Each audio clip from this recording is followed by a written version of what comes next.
Speaking today is Dan Cooperstein, Senior Vice President of Compliance, and Dot Summers, Senior Compliance Consultant at Corporate Synergies. Take it away, guys. Great, thanks, Dina, and welcome today to Compliance Update. I'm Dan Cooperstein. And I'm Dot Summers.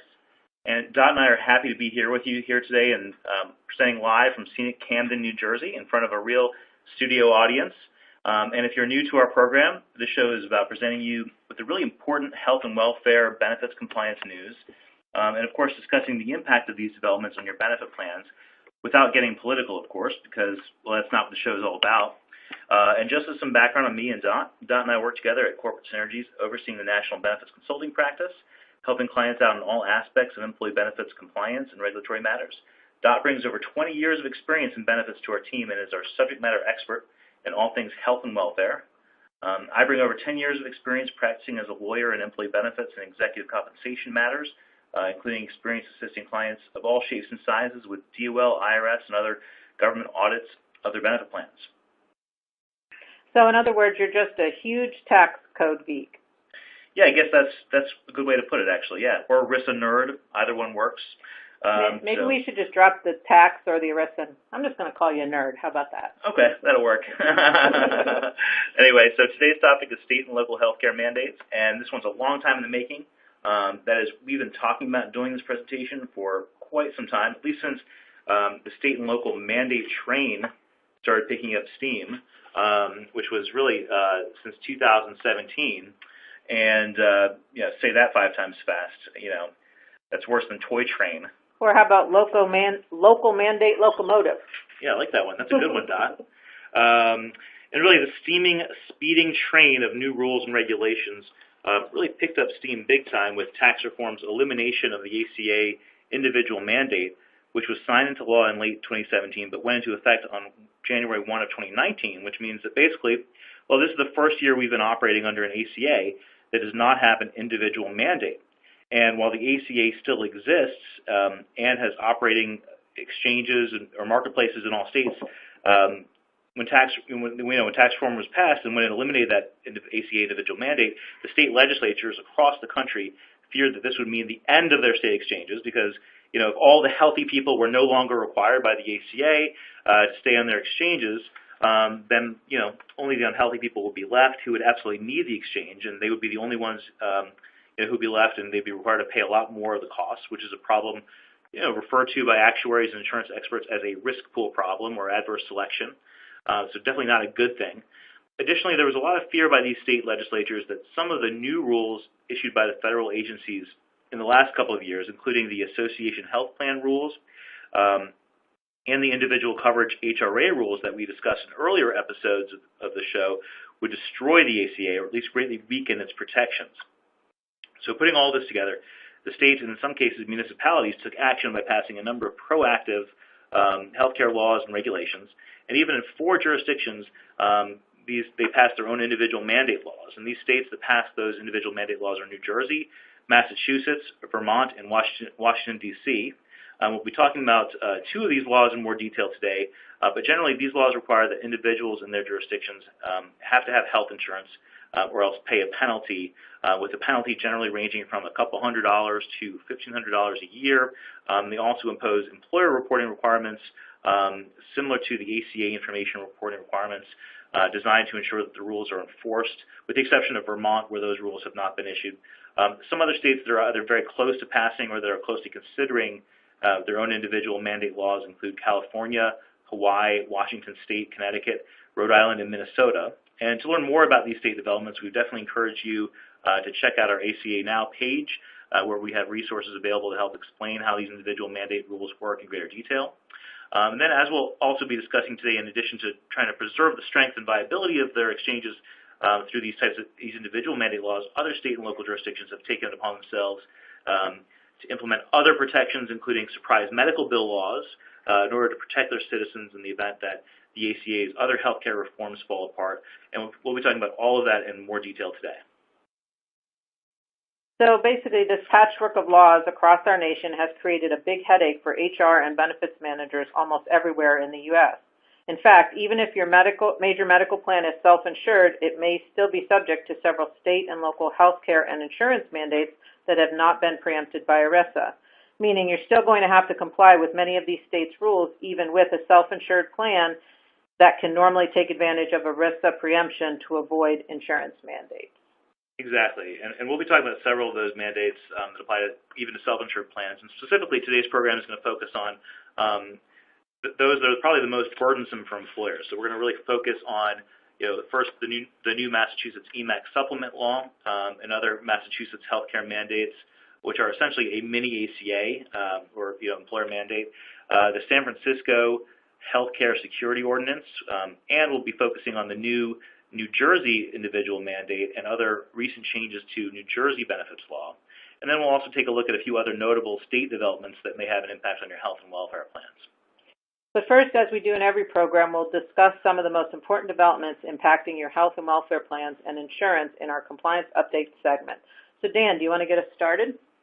Sure. So let's start with some of the big news around association health plans, or AHPs.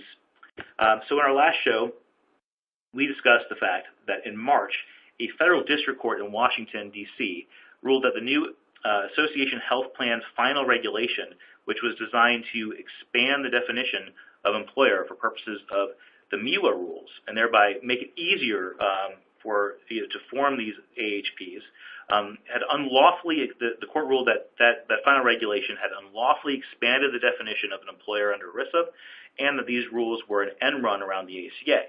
The court then vacated those rules, which essentially means they were invalidated. And prior to this decision, many employers that sponsored plans in the small group market and sole proprietors were really excited about this new AHP final regulation because it would have allowed them to bypass many of the ACA's very limiting rules applicable in those insurance markets. So more recently, the update for today is that more recently on April 29th, the U.S. Department of Labor, or DOL, released Q&A guidance that helps employers participating in AHPs understand what to do and what their next steps are. Specifically, the DOL's Q&A guidance reassured AHP participants that they that they retain their rights to plan benefits even if they're part of a new AHP, that is, an AHP that was operating under the new final AHP regulation. The guidance clarifies that employers participating in existing insured AHPs that were formed under the new final regulation can keep their current coverage in force until the end of the plan year, or, if later, the contract term, noting that the guaranteed renewability rules under the ACA provide AHP members with an independent right to continue existing insurance coverage.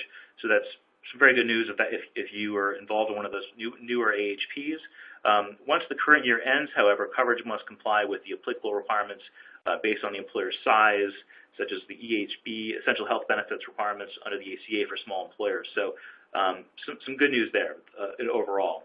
Acknowledging that affected parties, the plans, the employers, and the participants could still face compliance issues separate from the coverage concerns. The DOL also stated in the guidance that it is not going to be taking any enforcement action for potential violations relating to actions taken before the court's ruling, so long as parties meet their responsibilities to provide coverage as promised. So also very good news there. And then further, the guidance stated that the DOL will not take action against existing AHPs for continuing to provide coverage through the end of the applicable plan or contract year. And then it also specifies that just like the DOL, the Department of Health and Human Services, or HHS, has also advised that it will follow a similar non-enforcement policy through the end of the contract year or plan year. And then adding to all of this guidance, on May 13th, the DOL released more Q&A guidance, which further explains how employers can act in the wake of this recent decision. A new Q&A 1, for example, clarifies that the pre-existing rules on association health plans, that is, the rules that were released prior to this new final regulation on AHPs, the rules generally referred to as the sub-regulatory guidance, those rules still remain unaffected by the court's ruling. And so that's also very good news for those older AHPs. And an additional Q&A 2 clarifies that AHPs formed under the new final regulation may not market to or sign up new employer members, but existing employer members can continue to enroll new employees upon special enrollment events and consistent with the plan's eligibility terms. So basically then, if you're a new AHP that was formed under the new final regulation prior to the recent court decisions, then you can sit tight and enjoy the large employer plan, at least for the remainder of the plan year and or contract year. Exactly. And nothing is really going to happen to you or your plan because that guidance that says that you have protection from enforcement of ERISA violations from the DOL and HHS. So really good news. Yeah, so I guess we'll just see what happens next, but until then, it seems like the status quo is in place. Exactly, and we'll keep posting developments like these on our ACA Now webpage so you can stay abreast of all the developments. So while we're on the topic of the reform of healthcare reform and all the changes to the ACA, we should talk about another recent development that is significant, particularly for organizations that receive federal funding. On May 24th, 2019, HHS announced that it is issuing proposed revised regulations under Section 1557 of the ACA that will revise their prior final regulation under Section 1557 that was issued back in 2016. And specifically, the proposed rule seeks to remove the redefinition or expansion of the definition of sex in that regulation, which had expanded the definition to include discrimination on the basis of gender identity and termination of pregnancy. And in addition to removing this expansion of the definition, they also plan on removing other prohibitive rules that were part of this 2016 final regulation, and they seek to clarify which entities are covered entities, which should reduce the number of entities that are subject to these requirements. And just to provide a little more additional background on Section 1557, it provides that section of the ACA prohibits discrimination on the basis of race, color, national origin, sex, age, or disability in health programs or activities. When in 2016, HHS issued final regulations defining on the basis of sex and what that means, to include gender identity and termination of pregnancy, this left many employers and plan sponsors confused about how to comply. And specifically, many plan sponsors had erroneously believed that they were required to offer gender reassignment surgery in their health plans. And then subsequently, many lawsuits challenged the regulation as going beyond Congress's statute and the accepted legal definition of sex. And then on December 31st, 2016, a federal district court issued a nationwide injunction prohibiting the enforcement of the regulation in a case brought by several states and religious hospitals and providers. And then HHS has not enforced this portion of the Section 1557 regulations since that time. So this is really good news for entities that were not sure about how to comply with this confusing regulation. Exactly, and while it's probably still too early to amend plans at this point, since the regulation is not final, it's definitely a very, very good development, very good news for plan sponsors, and definitely a proposed rule that we'll continue to be watching very closely. So in other news, on April 25th, HHS released final regulations on benefit and payment parameters for plan years beginning on or after January 2020. While these types of regular annual changes to plan penalties and plan limits are not something that we normally report on, that is, other than issuing our regular compliance calendars and open enrollment charts every year. When it happened this year, HHS made a few changes that were worthy of taking notice, especially by employers sponsoring large health plans. One of these changes was an adjustment to the methodology for computing the annual increases in the plan limit amounts. Specifically, when HHS increased the maximum annual cost-sharing limit for 2020, which was to $8,150 for self-only coverage and $16,300 for family coverage, at the same time, it finalized a proposed change to the way that it calculates this adjustment that takes into account increases in individual health insurance premiums, which, acknowledging that the change will result in higher cost-sharing limits in the future. And this was quite controversial, especially given that this change has a big impact on both individual and group health plans. So, for example, in the group health plan market, this new formula also affects adjustments to the employer shared responsibility or, pay or play penalties under the ACA.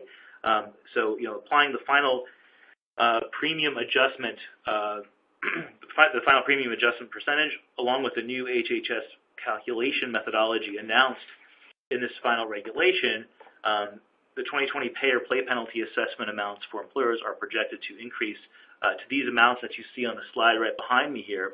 We're not going to go read through each of these, obviously, but you can see that there are bigger increases in store for the future, and it's definitely something very helpful to know. And additionally, while we're on the topic of this new final HHS regulation, it also contained a change pertaining to generic drugs. Specifically, the new final rule provides that Health plans are no longer required to count drug manufacturer coupons toward the annual limit on cost sharing when a medically appropriate generic equivalent is available.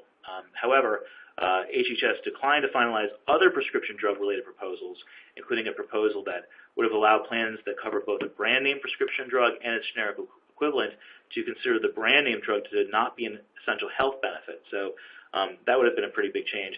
So, however, these other proposed rule changes that were there proposed by HHS were never finalized, but were tabled for additional comments and may still come to life at a later time. So then basically, instead of just giving us normal annual increases, HHS decided to throw us a couple of curveballs by adding some new compliance rules and proposed rules. Exactly, and while the vast majority of the new rules in the final regulation were aimed at insurers in the private insurance market and state governments, the new rules I just mentioned will have an impact on plan sponsors, particularly those with large self-insured plans, even though these rules weren't exactly a direct hit on them. In other words, for most employers out there, definitely the vast majority of employers out there, even if you're self-insured, your insurance carrier is going to take these new rules into account and adjust the cost-sharing limits and generic coupon rules. But these are definitely rules worth noting, even if not a direct hit, and we'll continue to keep you updated about these types of developments on our ACA Now webpage. Dot, it's that time. It's my favorite time of compliance update, time to talk about new legislation. Great. I can't wait. And, so recently, one of the things that I think is getting a lot of attention out there is these balanced billing or surprise medical bill legislations that's out there, which I guess you could call surprise medical bill bills. Surprise, surprise, surprise. And they recently came to the forefront. Surprisingly, one of the new surprise medical bill bills actually had bipartisan support, something very rare these days, in both the U.S. House of Representatives and the Senate.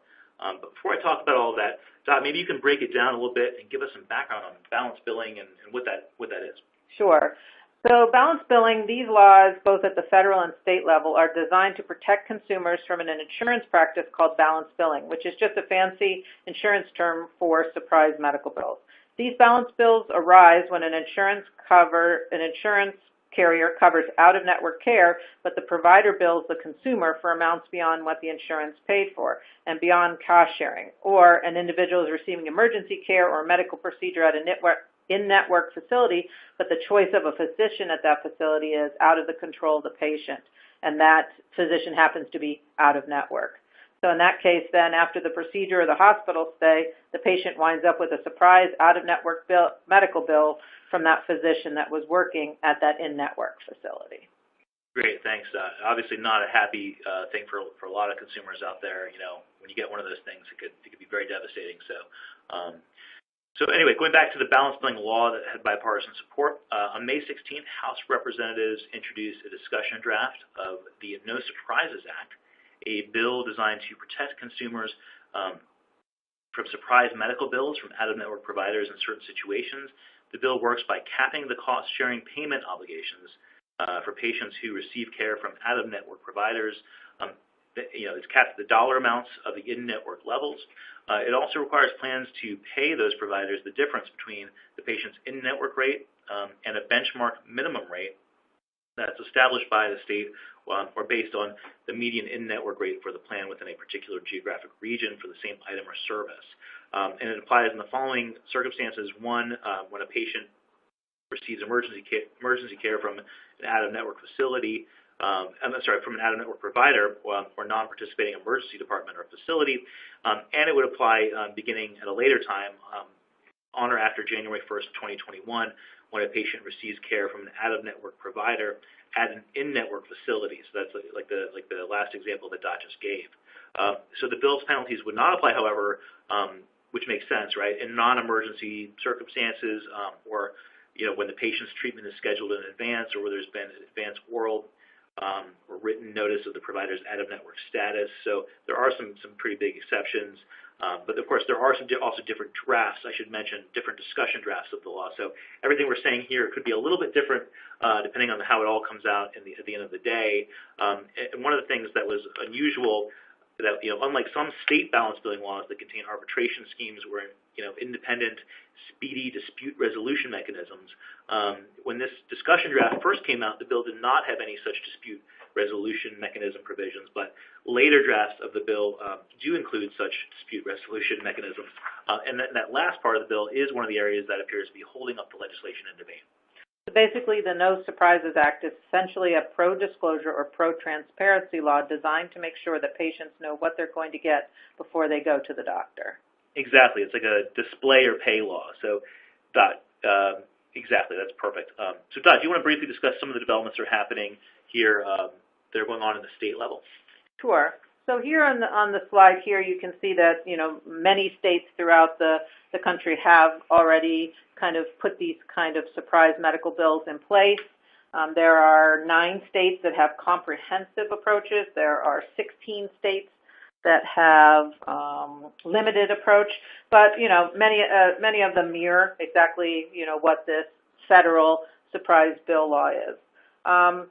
Some examples if I just give you a couple examples around our area.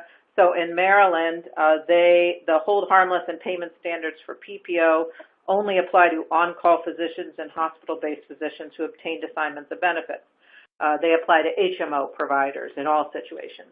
We've been seeing this a lot in reviewing this, that a lot of groups are treating HMO plans a little bit differently than PPO.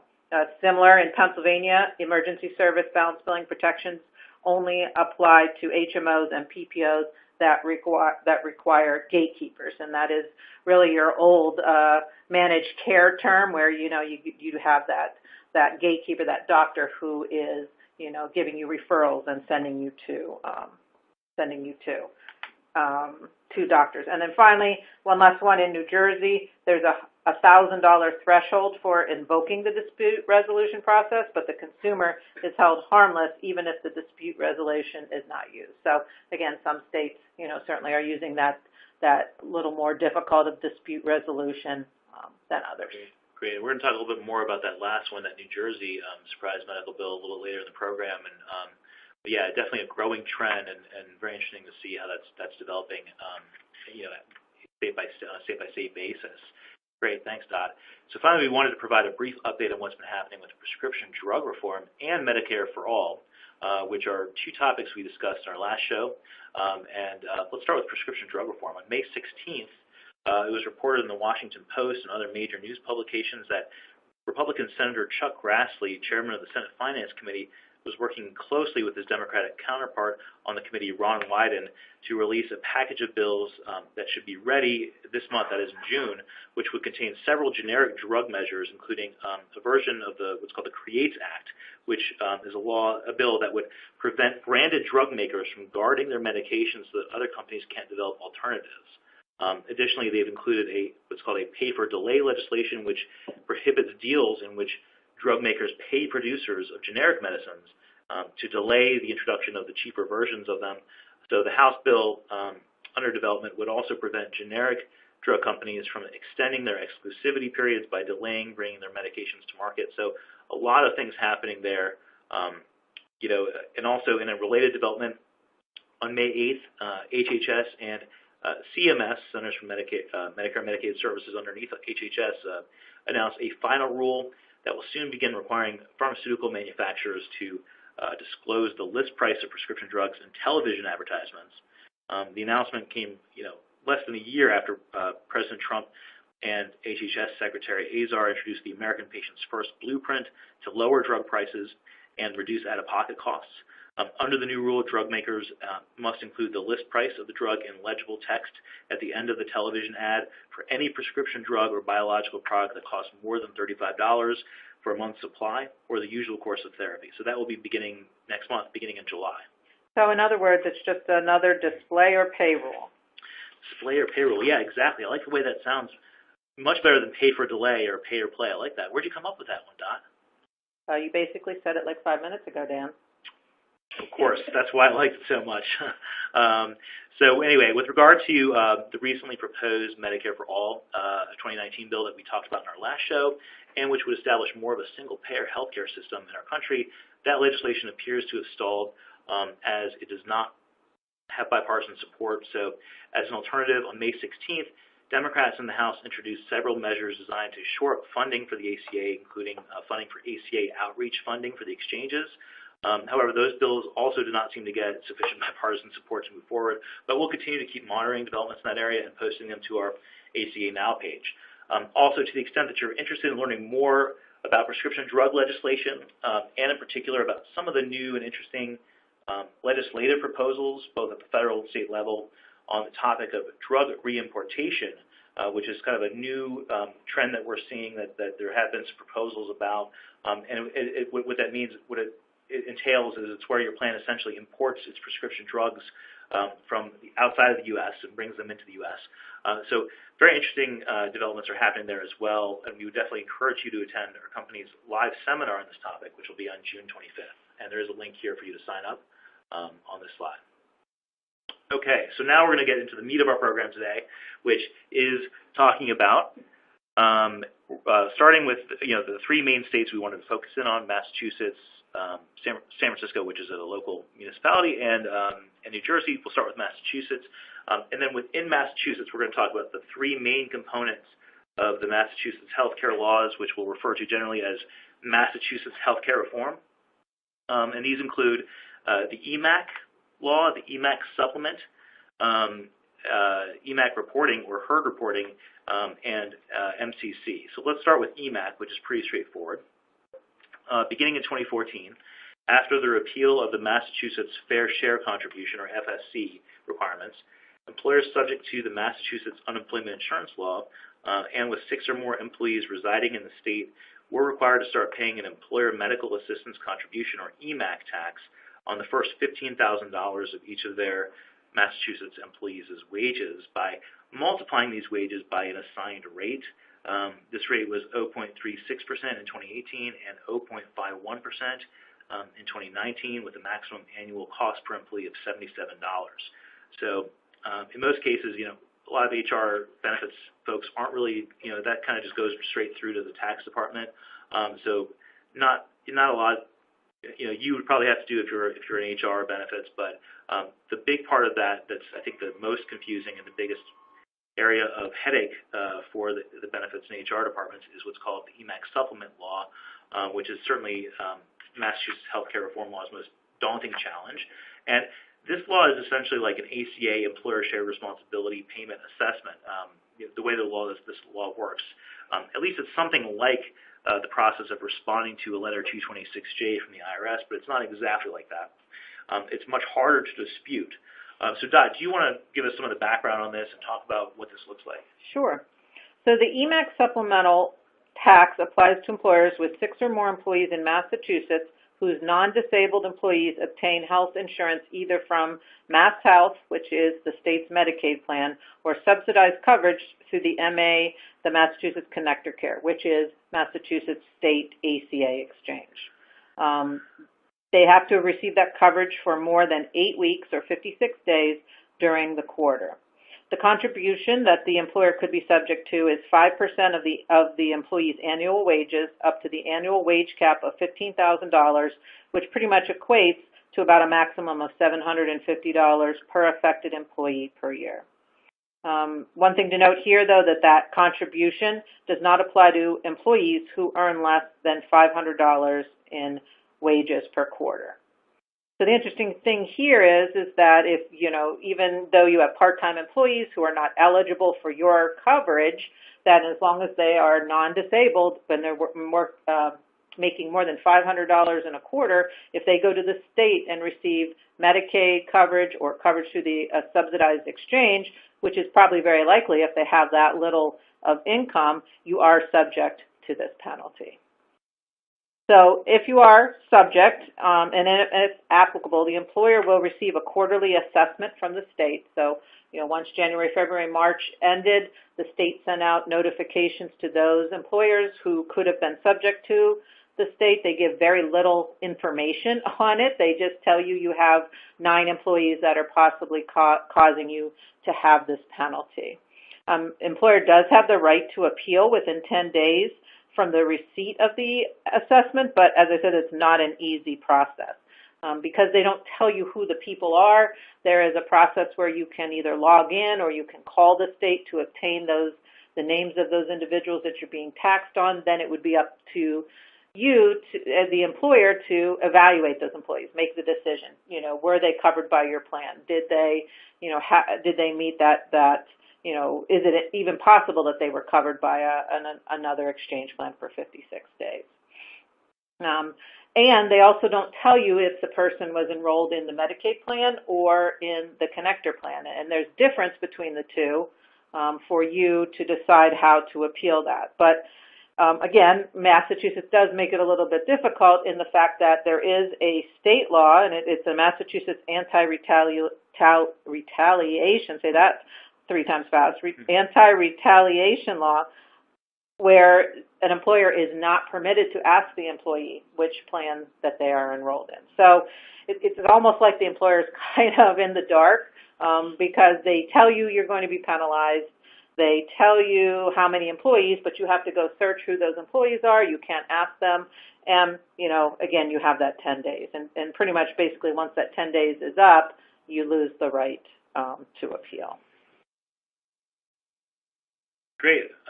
So that's definitely one of the things that I think is definitely the most daunting challenge. Thanks, Dot. And I think we'll talk a little bit about that, some takeaways on that as well. But the other part of this, the other component of EMAC that we should also mention is the reporting requirement. So the EMAC has reporting requirements for its covered employers that we've talked about before, where you have 6 employees or more residing in the state. And such covered employers are required to file a healthcare coverage form which discloses to the state whether the employer offered to pay for healthcare coverage or arranged to make it available to employees. The new form, for them to purchase themselves. The new form requires employers to pay or make healthcare available to report the premium costs, the eligibility criteria, the cost sharing, and any other information that is deemed necessary by the Massachusetts Office of Health and Human Services. And it's called the name of this reporting law is called the Health Insurance Responsibility Disclosure, or HERD reporting requirement, which is not to be confused with the old Massachusetts reporting requirement from several years ago under the FSC rules, which was also called the Massachusetts HERD reporting requirement. That is, they were using the same exact term for this reporting that they used back in 2014. Wow, very creative of Massachusetts. Yeah, creative is definitely one way to put it. They probably called that again because it's about as exciting as herding cats. Cats? Really, Dan? Again? You just couldn't resist using cat pictures in this webinar like you did the last one. I'm always trying, trying to make it go viral. So anyway, so Dot, do you want to talk about the Massachusetts Individual Mandate, or MCC, and how that works? Great. Yes, thanks. So the MCC, Massachusetts Creditable Coverage Law, goes hand in hand with that individual mandate. This has been around, since way back when, and then maybe not a lot of you know that Massachusetts had an ACA individual mandate before the ACA was even around. So, residents in the state of Massachusetts that can't afford health insurance must have coverage for the entire year, or they pay a penalty through their taxes. So to avoid that tax penalty, the coverage must meet certain, what we call MCC, minimum creditable coverage requirements. This is essentially like the ACA's individual mandate, which requires the individual to have what is called MEC coverage, minimum essential coverage. But there is a vast difference here. For the ACA, minimum essential coverage is just that. It's truly a minimal amount of coverage, preventative services, things like that, or even what we have in previous webinars called skinny plans. The Massachusetts MCC is much more detailed, and that minimum level of benefits that you need to be considered insured and avoid the tax penalties include things like a coverage for comprehensive set of services. It must have doctor's visits, hospitals, surgeries, emergency, mental health, substance abuse, and prescription drugs. Doctor's visits for preventative care cannot have to happen without a deductible. The big one, and this is where we see most of our employers have problems, is they cannot have an annual deductible of more than $2,000 for single or $4,000. There's no caps on total benefits for particular illnesses, and the policy that covers only fixed dollar amount per day or stay in hospital with the patient responsibility for all. And for policies that have a separate prescription drug deductible, it cannot exceed $250 for an individual or $500. Now, the important other thing, too, is this is the list of the coverage that the employee has to have. This is not an employer mandate. The employer does not need to offer any plan that meets minimum essential coverage. But if you don't, it is the employer's responsibility and or the carrier insurance responsibility to notify the participants that if they choose to enroll in an employer plan that does not meet this MCC, then they can, be subject to the rules. And how the employee determines whether the plans that they were enrolled in met the MCC at the end of the year, similar to a 1095C or a 1095B from the federal government for your individual ACA mandate. The insurance carriers are responsible for sending out an HC 1099. And looks very similar. The employees, dependents, and children would be listed. The months that the employee had MCC would be checkbox. I mean, it looks similar to the 1095B. Oh, 1095B, yeah. Okay. Yep. And then the last thing I want to just talk to you about is that all of this coverage that I was talking about, the 2,000, 4,000, coverage comprehensive set of services. This is a safe harbor. It's a pretty easy line item. And if you evaluate your plans based on this, and let's say you come short, on the deductible, you have a $3,000 single and a $5,000 family deductible. It doesn't mean that you necessarily automatically will fail. It's just that you cannot take advantage of the safe harbor. There still is a process by which you can submit an application with very detailed plan designs to the state of Massachusetts, and they will evaluate your plan. So basically, you're going to just give them copies of, your plan design changes. You're going to answer all the questions about the benefits and the cost to your plan. Additionally, because a lot of groups are out there using high deductible plans and HSAs or offering HRAs, that also comes into the evaluation of the MCC. So if you are, you do have a deductible that is $3,000 for single, $5,000 for family, but you're also contributing to an employee's HSA, that can be used to make that plan creditable. So, definitely, again, not the employer's responsibility, but if, as an employer, you want to try and offer, plans to the employers, there are ways around that initial safe harbor. Great, thanks, Doc. And I think part of this that we think really gives employers, like I said before, the biggest headaches is that EMAC supplement part. So I think we're looking for key takeaways here. It's just really important to remember when it comes to these Massachusetts healthcare laws that the EMAC supplement, while that looks like Obamacare, it's not exactly like the ACA. So I think it's important not to come into the process thinking like you're going to win automatically just by simply duplicating your response to that IRS Letter 226J penalty assessment.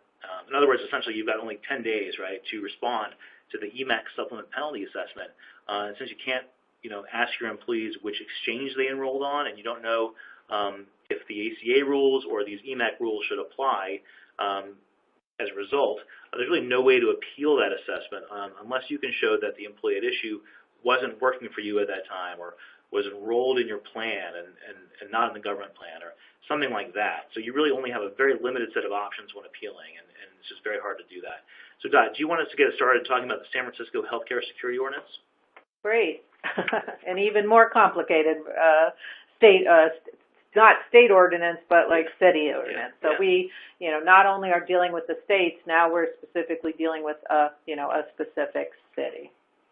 So the overall of that San Francisco is that covered employers need to spend a minimum amount of money on healthcare expenditures, called HCEs, on behalf of covered employees, or pay such money to the health fund established by the city of San Francisco, the city option. And basically what that means is, is that the city option, they have set up basically an HRA plan or an FSA plan where you can submit, you calculate this, the healthcare ordinance on this. I'm going to explain that on this slide. And instead of maybe, paying that into or paying premiums, you can actually pay that money to the city. And the city keeps that account open. You advise the city who the employees are, and then essentially the employees can go to that fund, get out-of-pocket medical expenses incurred. Okay, so how does it work? So covered employers can determine their HCE by multiplying the total number of certain hours paid, called hours payable, to each covered employee up to a maximum of 172 hours per month. So if you have an employee who is working, under full time, and remember that with this healthcare expenditure, it is an employee working 8 or more hours per week. So if you have an employee who works 20 hours a week, you're going to use the 20 hours times the HCE. If you have someone who is working full-time hours, 50, and with overtime, maybe 50 hours a week, you'll max them at 172. So you take the expenditure by multiplying that total number of hours paid to each covered employee by the required expenditure rate applicable to the calendar year and to the size. So 100 or more is for large employers, and those expenditure rates were $2.83 for in 2018 and $2.93 in 2019. And the important thing to understand about the covered employer, you're not, unlike the Massachusetts law, where those laws were the employees working in Massachusetts, under this law, the city requires you to look at your whole population. So you may have 25 people working in the city of San Francisco, have 1,000 employees working in other states, you would still be considered a large employer in that situation. Okay. So large employers have to spend $2.93 per hour that the employee is working in the city of San Francisco. One other point, this is also not just for employers with offices in San Francisco. If you are a beverage company located in Oakland, California, but you have a driver that drives into the city of San Francisco 3 days a week for 2 hours each, that employee is eligible for 6 hours of the healthcare expenditure because he is spending 6 hours a week in that city of San Francisco. Okay, so let's kind of go through some of the key terms here, and then we'll kind of get into an example for fully insured, and then Dan's going to talk about a new rule, of course, that they implemented for self-funded plans. So if we look at our key terms here, covered employers and covered employees, and I kind of already went through the covered employers that, you have for a for-profit business with 20 or more persons working and performing work, and nonprofit for 50 or more persons working in the city. And again, have to be within the geographic boundaries of the city and the county of San Francisco in order to obtain, be required to be subject to this rule.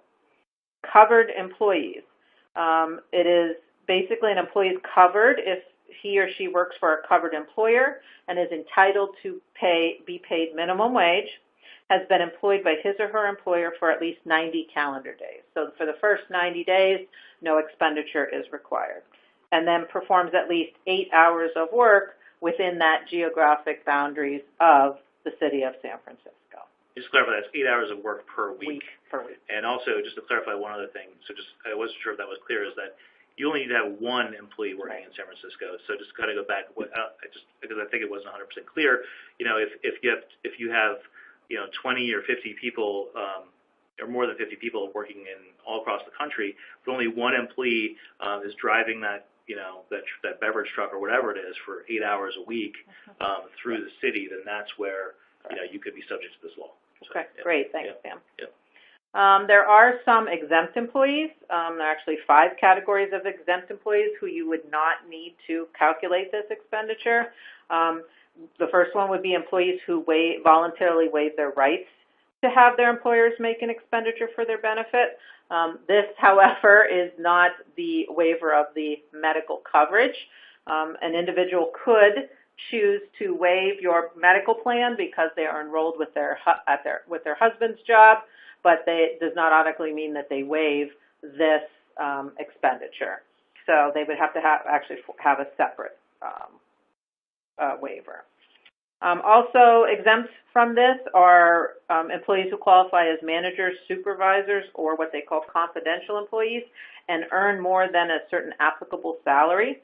For 2019, those managers, supervisors, and confidential employees who are earning more than $100,796 or $48.46 an hour.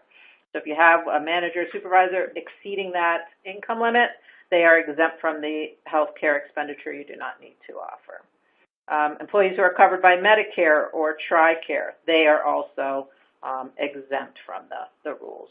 And the final, employees who are employed by a nonprofit for up to 1 year who are in a trainee position. But again, the majority of our employees, do not meet that exempt status. Okay, so we talked about healthcare expenditure and kind of how you do that. Again, the expenditure rate was $2.93. Your hours payable, working in the city of San Francisco, and it is working, sick, any paid working, sick, or vacation time does count towards that. Okay. Employer spending requirements. So like we said, the ways that the $2.93 an hour, the way that the fully insured plan can go about meeting that is through the employer contributions.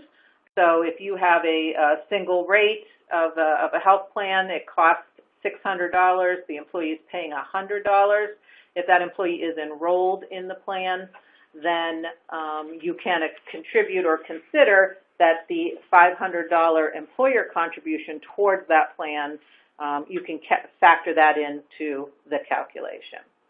If you have an individual who is working in the city of San Francisco where either the employer contribution payments do not meet the requirement and or the person waived and or the person is not eligible for medical benefits, then like I said, you can make up or make that payment to the city option, and that is done on a quarterly basis. So on a quarterly basis, you evaluate all of your employees, determine if the premiums that you're paying towards medical, dental, and vision, anything that's fully insured, any contributions you're making to HSAs is fine as well. But again, on a quarterly basis, if there are any missing or shortages, then the employer would have to make up that through some other type of option. Yeah. And I'll talk about that uniform plan definition later when I go through my discussion of the self-insured plans, how they're different. Maybe I'll just go ahead and get started. Yeah. You kind of already explained fully insured plans, right? So what happened was that prior to 2018, basically the fully insured plans and self-insured plans were slightly different. If you had a fully insured plan, you do exactly what Dot just mentioned, right? That quarterly process. Self-insured plans had a similar process, but they would use the COBRA equivalent premium rate that the employer paid for the medical, dental, and vision insurance premiums. And then if the healthcare expenditure was not met, then the employer was required to supplement with another method, for example, just payment to the city option. And then, of course, we saw a long and winding road to some new rules that came out in 2017 that would apply to calendar year 2018 and after. So beginning on January 1 of 2018 and afterwards, there would be these new special rules that would be applicable to self-insured plans, where they could, as long as the plan was considered to be uniform, which just meant that essentially it offered the same benefit terms, eligibility conditions to employees at every single level of the plan, every single type of option under the plan, like HMO, PPO, PUS, and as long as it regularly paid claims and it could take advantage of these new calculations, these new rules. There would be two options. One, if the self-insured plan pays premiums or fees to a third-party administrator or any other third party to administer the plan, and no portion of those premiums or fees could be returned to the employer, and then you could just essentially continue to do this sort of quarterly calculations you've been doing before. Basically, this was referred to as the per employee basis or the no averaging method.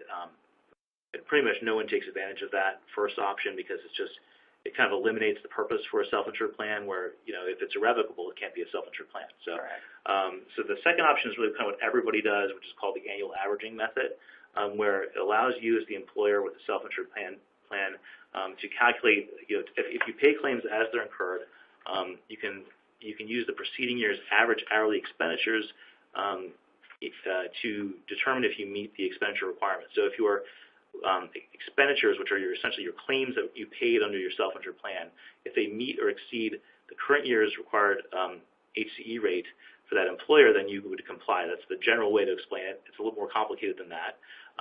Here are the requirements. You have to have a uniform health plan that we talked about. The plan's averaging method has to include employees that are considered participating employees, which just means employees that are enrolled in the self-insured medical plan, which should not be confused, of course, with covered employees, which means employees that are in the city of San Francisco, generally speaking. But you can either use those participating that are enrolled, or you can use all participating employees. You can either use participating employees that are covered in the city of San Francisco, or you can use all enrolled employees. In all other states. So if Yep. you have only those 25 people, enrolled, participating in the city of San Francisco, and let you do the calculation, and you're a little short, the state does allow you to use your claims and hours for your whole population, regardless if they live or work in the city of San Francisco. Exactly. And so you take these enrolled individuals, and the benefit of it is, of course, if you had a high claims year, right, in a prior calendar year, even if just one or a few participants had a big claims, that can allow your entire population to satisfy the expenditure group, satisfy the expenditure for the year, and that's just a great thing because you no longer have to look at this at an individual employee by employee basis. And this is really just more for your own benefit, showing you how the calculation actually works. But we would definitely recommend, if you're interested in learning more, to check out our webinar that we did on December 12th of 2018. There was a few changes that happened since then in guidance about how to take into account the preceding year, which basically just means that for that first year of compliance in 2018, you can either use your claims from the 2017 calendar year or the 2018 calendar year, which is the key distinction there. So I'm just going to briefly talk about New Jersey before we go, because that's kind of the third and last part of our program today. When Senator Phil Murray ran for governor, he really wanted to do a lot with healthcare in the state. And so there are three main things that happened in the state of New Jersey. New Jersey passed an individual mandate law that contained individual reporting, that contained employer reporting requirements. This law was a big one for our region. I mean, obviously we're based here in New Jersey, and basically the state wanted to preserve the viability of its exchanges, so it passed this law, and around this time of last year, it applied broadly to all individuals residing in New Jersey. Even if you're in another state but you employ employees working in New Jersey, this would apply to you as an employer. It requires all individuals in New Jersey to be covered by at least minimum essential coverage, as that, or MEC, as that term is defined under the ACA, in order to avoid a penalty. While the effective date is beginning in 2019, the employer reporting would not be required until February 15 of 2020 for the 2019 year. While we're still expecting to get more details released from the state in the next couple of months, we do have some helpful information already from the state, which has indicated that the process will largely mirror the federal process for filing your 1094C and 1095C. Of course, we would always, it's not clear why they want your 1094C. One of the stranger things about the rules is that it looks like they are going to be asking for that. But of course, you don't need that, or you don't need the 1095Cs for fully insured plans to enforce the individual mandate in a state. So that's a little bit unusual, and we're going to continue to watch that very closely to see how that develops. There's also a New Jersey out-of-network surprise medical bill that really has some very interesting components to it. It applies to all employers in the state, unless you are an employer plan sponsor sponsoring a self-insured health plan. And the main thrust of that law that came out last summer is just that it imposes new disclosure obligations, out-of-network billing restrictions, and other patient protections. And then, but it's very similar to the Surprise Billing Act that we talked about on the federal law.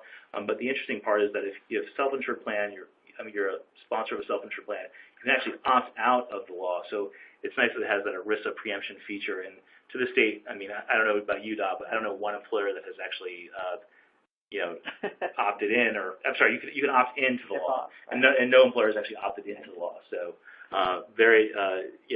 basically, because it would just add a lot of cost to your plan, right? You have to give all these extra protections and procedures, and your plan has to pay more money every time an out-of-network provider provides services to somebody in a network facility, so who wants to pay more money?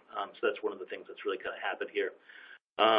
The New Jersey, the other really kind of big development that happened in New Jersey was this New Jersey Transit benefit law that basically requires employers, it was passed on March 1st of 2019, and it requires employers with at least 20 employees to provide pre-tax transportation fringe benefits.